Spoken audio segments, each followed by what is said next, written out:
Si vous avez déjà essayé de préparer vous-même un tacos, vous avez sans doute remarqué qu'il y a toujours cette tentation de mettre trop de trucs dans la galette et qu'après ça devient impossible à refermer et une galère complète à manger.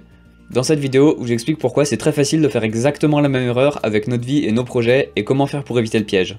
Ok, bon, j'ai cette théorie qui a peut-être l'air un peu bizarre, mais laissez-moi vous expliquer. Ma théorie, c'est que la vie, c'est comme un tacos. Il y a tous ces ingrédients alléchants qu'on a envie d'ajouter dans notre galette. On met un petit peu de celui-là, on rajoute un petit peu de celui-ci là-bas, et puis un petit dernier morceau de celui-là au fond. Et à la fin, on se retrouve avec une galette qui est beaucoup trop remplie, qui est impossible à fermer, et dès qu'on essaye de croquer dedans, non seulement on sent pas les goûts de chacun des ingrédients, mais en plus, le tacos s'effondre sur lui-même et c'est impossible à manger. Dans la vie, les ingrédients, c'est toutes les choses qu'on a envie de faire, tous les projets dans lesquels on a envie de se lancer, toutes les expériences qu'on a envie d'essayer, et la galette, c'est la quantité de temps limitée qu'on a dans nos journées. Quand on essaye de faire trop de choses en même temps, non seulement on profite pas, on survole chacune des choses sans aller vraiment en profondeur, autrement dit on sent pas vraiment le goût de chacun des ingrédients quand il y en a trop, mais aussi tout simplement ça rentre pas. On a l'impression de manquer de temps, on a l'impression d'être épuisé, de toujours courir après un projet ou un autre et de jamais vraiment faire les choses bien. C'est un peu comme quand on est en galère en train de manger un tacos qui est trop rempli et qui s'effondre sur lui-même, sauf que là c'est notre énergie et notre emploi du temps qui risque de s'effondrer sur lui-même parce que il est trop rempli et on n'a pas la capacité de tout faire. Bon alors du coup, on fait quoi? Je pense que l'essentiel c'est d'accepter de faire moins mais de faire mieux. Et je sais que c'est difficile parce que moi-même j'ai toujours cette tentation de faire plus de projets, toutes ces choses qui sont intéressantes sur lesquelles on pourrait se lancer. Mais je sais aussi que quand on fait moins de choses, on est beaucoup plus serein et on avance vraiment mieux sur les choses sur lesquelles on a choisi de se focaliser. Et que c'est vraiment beaucoup plus puissant de faire moins de choses à la fois, mais de vraiment les faire bien et de pouvoir être serein et avancer concrètement dessus, plutôt que de courir après plein de choses en même temps sans vraiment s'y dédier. Du coup, ça veut dire choisir un nombre plus réduit de choses qu'on va faire et de projets qu'on va mener, mais qu'on va pouvoir faire bien parce qu'on aura les ressources et la capacité nécessaires. On aura le temps, on aura l'énergie, on aura la motivation pour les faire correctement et pour vraiment avancer dessus. Et laisser de la place pour refermer la galette du tacos, c'est aussi d'une certaine manière laisser du temps pour pouvoir prendre soin de nous, pour pouvoir prendre soin de nos relations, de notre santé, et pour pas être toujours en train de courir après tel ou tel projet qu'on n'a pas fini et qu'on n'a pas eu le temps parce qu'on fait trop de choses en même temps. On entend souvent dire que choisir c'est renoncer, et d'une certaine manière c'est vrai. Pour pouvoir se concentrer et faire quelque chose bien, il va falloir mettre de côté d'autres choses qui auraient aussi pu être intéressantes. En anglais certains disent « focus is saying no », c'est-à-dire que se focaliser sur quelque chose, ça implique de dire non à tout le reste. Et certains disent aussi qu'il faut être aussi fier des projets qu'on a fait que de tous les projets qu'on a choisi de ne pas faire pour pouvoir se concentrer sur les autres. Donc d'une certaine manière, choisir c'est renoncer. Mais moi j'aime bien aussi mettre ça dans l'autre sens et dire que c'est renoncer qui nous permet de choisir de se dédier réellement à quelque chose. C'est en disant non à tous les projets qui sont pas prioritaires qu'on va pouvoir réellement dire oui à ce qui compte le plus. Donc renoncer c'est aussi quelque chose de positif qui nous permet de mettre notre temps et notre énergie à fond sur ce qui est le plus important, plutôt que de se disperser.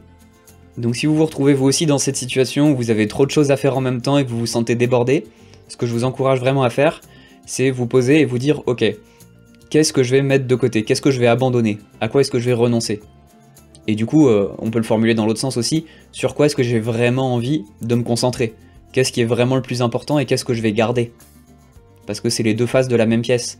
Et je sais que c'est difficile de renoncer à quelque chose, d'abandonner un projet ou d'abandonner quelque chose qu'on aurait voulu faire, mais c'est vraiment aussi bénéfique parce que ça nous permet de mieux faire le reste et ça nous permet de nous sentir mieux, de garder notre énergie et d'éviter le burn-out. Donc c'est pas forcément facile de choisir, mais c'est vraiment important, donc faites l'exercice. Et une chose qui peut aider pour ça, c'est d'avoir clairement en tête ses objectifs et la direction dans laquelle on veut aller dans la vie, pour savoir sur quoi on veut se concentrer, qu'est-ce qui est le plus important, et à quoi est-ce qu'on peut renoncer. Si on a clairement en tête la direction dans laquelle on veut aller, c'est beaucoup plus facile de faire ce choix-là, parce qu'on va pouvoir mieux arbitrer entre l'utile et le futile. Mais du coup, l'idée générale, c'est de faire moins, mais de faire mieux. Alors, face à ça, il y en a certains qui pourraient dire « Oui, mais est-ce que c'est pas dommage? Est-ce qu'on risque pas de se couper de la richesse des choses qu'on pourrait découvrir? Est-ce qu'on risque pas d'être trop focalisé, le nez dans le guidon, ou trop fermé d'esprit ?»